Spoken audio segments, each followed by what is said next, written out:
Welcome to Chillin' 101. We hope this video helps. In this video, I will explain how to make pie filling.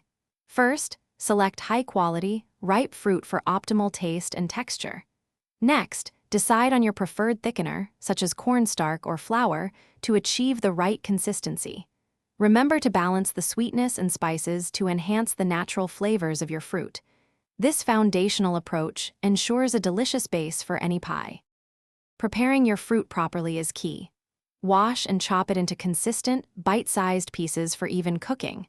Then, gently mix the fruit with sugar, your selected spices, and the thickener.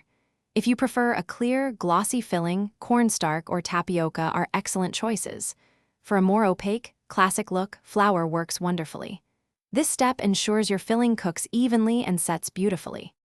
Once combined, cook your fruit mixture over medium heat, stirring occasionally, until it thickens and begins to bubble.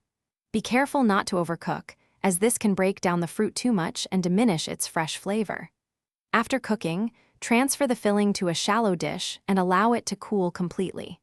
This crucial step prevents a soggy bottom crust and ensures your pie holds its shape. Elevate your pie filling with simple additions. A squeeze of fresh lemon juice can brighten the fruit's natural flavors, while a dash of vanilla or almond extract adds wonderful depth. Don't be afraid to experiment with different spice blends to create your signature taste.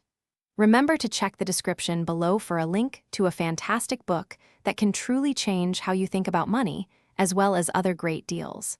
Enjoy your delicious homemade pie. Thanks for watching.